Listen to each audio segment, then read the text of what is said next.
पाठ 13 अव्यय या अविकारी शब्द इंडेक्लिनेबल वर्ड्स। अव्यय शब्द अ जमा व्यय से मिलकर बना है, जिसका अर्थ है जिसका कुछ भी व्यय न होता हो, अर्थात वह जैसा है वैसा ही बना रहता हो। वास्तव में अव्यय शब्द जब वाक्य में प्रयुक्त होते हैं तो इनका रूप नहीं बदलता या इनके रूप में किसी भी तरह का विकार नहीं आता और ये जैसे हैं वैसे ही बने रहते हैं।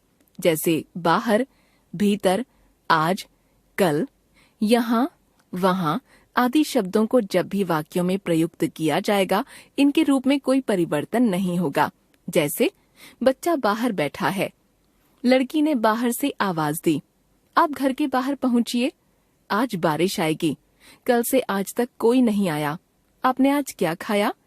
चूंकि इनके रूप में कोई परिवर्तन नहीं होता इसलिए इनको अविकारी शब्द भी कहते हैं। अव्यय की परिभाषा। अव्यय वे शब्द हैं जिनके रूप में वाक्य में प्रयोग होने पर लिंग, वचन, पुरुष, काल आदि के प्रभाव से कोई परिवर्तन नहीं होता। अव्यय के भेद। अव्यय के 5 भेद हैं। क्रिया विशेषण, संबंध बोधक, समुच्चय बोधक, विस्मयादि बोधक, निपात। क्रिया विशेषण एडवर्ब। जिस तरह विशेषण शब्द संज्ञा तथा सर्वनाम शब्दों की विशेषता बताते हैं उसी तरह क्रिया की विशेषता बताने वाले शब्द क्रिया विशेषण कहे जाते हैं। देखिए दिए गए वाक्यों के रंगीन छपे शब्द। इतनी जोर से मत चिल्लाओ, मेरे घर आज कोई आने वाला है। वह उधर क्यों खड़ी है, कम बोलोगे तो सुखी रहोगे। प्रस्तुत वाक्यों में आए जोर से, आज, उधर, कम शब्द अपनी अपनी क्रियाओं की विशेषता बता रहे हैं। क्रिया की विशेषता बताने के कारण ये शब्द क्रिया विशेषण कहलाते हैं। क्रिया विशेषणों के निम्नलिखित भेद सामने आते हैं। स्थानवाची क्रिया विशेषण, कालवाची क्रिया विशेषण, रीतिवाची क्रिया विशेषण, परिमाणवाची क्रिया विशेषण। स्थानवाची क्रिया विशेषण। जिन क्रिया विशेषण शब्दों से यह पता चलता है कि क्रिया कहाँ या किस स्थान पर घटित हुई, वे क्रिया विशेषण शब्द स्थानवाची क्रिया विशेषण कहलाते हैं। जैसे यहाँ, वहाँ, ऊपर, नीचे, इधर, उधर, बाहर, भीतर, दूर, पास, निकट आदि। पहचान। स्थानवाची क्रिया विशेषणों की पहचान करने के लिए क्रिया पर कहाँ शब्द से प्रश्न करना चाहिए। कहाँ प्रश्न के उत्तर में जो शब्द मिलते हैं वे स्थानवाची क्रिया विशेषण होते हैं। जैसे वहाँ कभी मत जाना, कहाँ मत जाना, उत्तर वहाँ। उस लड़के से दूर रहना, कहाँ रहना, उत्तर दूर। कालवाची क्रिया विशेषण। जिन क्रिया विशेषण शब्दों से क्रिया के घटित होने के समय के बारे में सूचना मिलती है वे कालवाची क्रिया विशेषण कहलाते हैं। जैसे सुबह, शाम, अक्सर, दिन भर, हमेशा, आज, कल, रोज, प्रतिदिन, अभी, नित्य आदि। पहचान। कालवाची क्रिया विशेषणों की पहचान करने के लिए क्रिया पर कब शब्द से प्रश्न करना चाहिए। कब प्रश्न के उत्तर में जो क्रिया विशेषण शब्द प्राप्त होते हैं वे कालवाची क्रिया विशेषण कहलाते हैं। जैसे वह यहाँ कभी कभी आता है, कब आता है, उत्तर कभी कभी। वे लोग आज कहीं जा रहे हैं, कब जा रहे हैं, उत्तर आज। रीतिवाचक क्रिया विशेषण। जिन क्रिया विशेषण शब्दों से यह पता चलता है कि क्रिया किस तरह से या किस रीति से हुई है वे रीतिवाची क्रिया विशेषण कहलाते हैं। जैसे धीरे, जल्दी, तेजी से, अचानक, धीमे, ठीक से, अपने आप आदि। पहचान। रीतिवाची क्रिया विशेषण शब्दों की पहचान करने के लिए क्रिया पर कैसे शब्द से प्रश्न करना चाहिए। कैसे शब्द के उत्तर में जो शब्द प्राप्त होते हैं वे रीतिवाची क्रिया विशेषण होते हैं। जैसे बारिश अचानक ही आ गई, बारिश कैसे आ गई, उत्तर अचानक। पुस्तकालय में धीरे बोलो, कैसे बोलो, उत्तर धीरे। परिमाणवाची क्रिया विशेषण। जिन क्रिया विशेषण शब्दों से यह पता चलता है कि क्रिया किस मात्रा में घटित हुई है वे परिमाणवाची क्रिया विशेषण कहे जाते हैं। जैसे कम, ज्यादा, अधिक, खूब, जितना, उतना, थोड़ी, बहुत आदि। पहचान।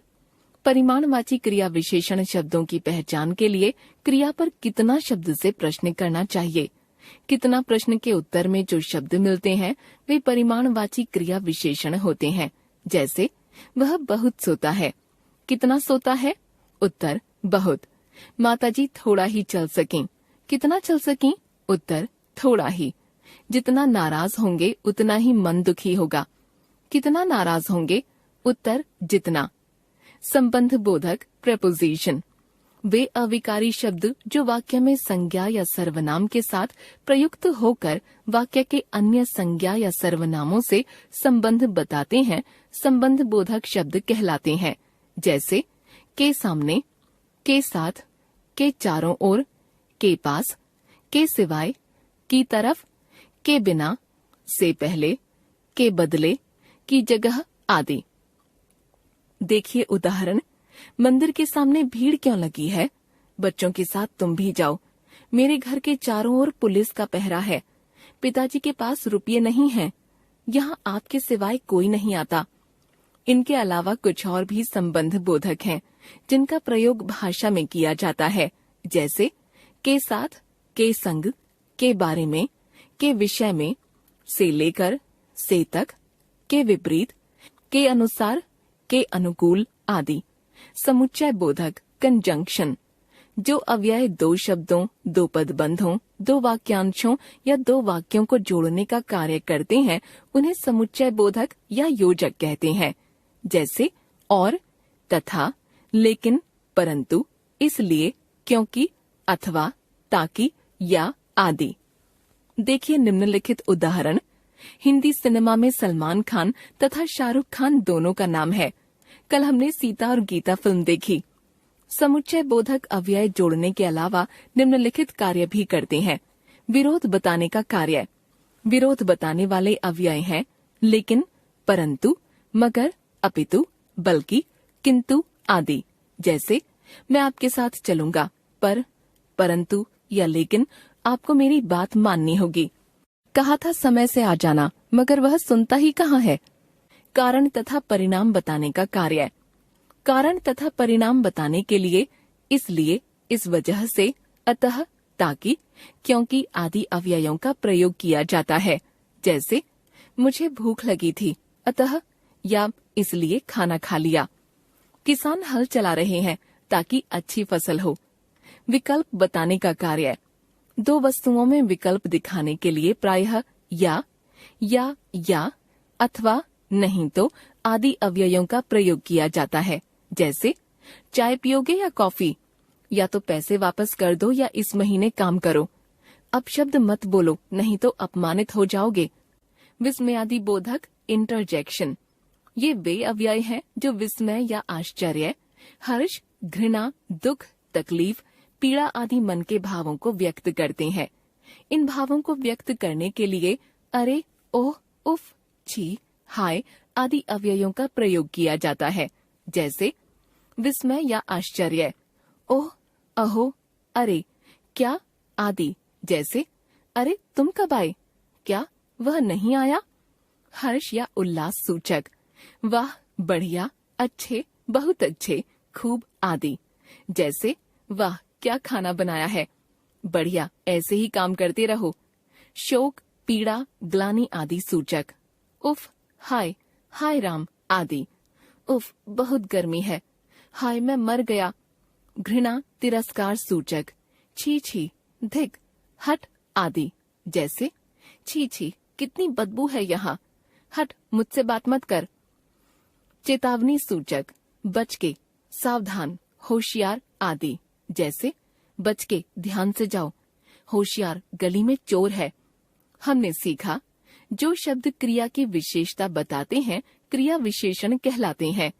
क्रिया विशेषण के मुख्य भेद स्थानवाची क्रिया विशेषण, कालवाची क्रिया विशेषण, रीतिवाची क्रिया विशेषण, परिमाणवाची क्रिया विशेषण। जो अविकारी शब्द वाक्य में संज्ञा या सर्वनाम के साथ लगकर वाक्य के अन्य संज्ञा या सर्वनामों से संबंध बताते हैं, संबंध बोधक कहलाते हैं। जो दो शब्दों, पदबंधों, वाक्यांशों या वाक्यों को जोड़ने का कार्य करते हैं वे समुच्चय बोधक या योजक कहे जाते हैं। समुच्चय बोधक या योजक विरोध, परिणाम तथा विकल्प बताने का भी कार्य करते हैं। विस्मयादि बोधक अव्यय वे अव्यय हैं जो वाक्य में विस्मय, आश्चर्य, घृणा, हर्ष, पीड़ा आदि भावों को व्यक्त करते हैं।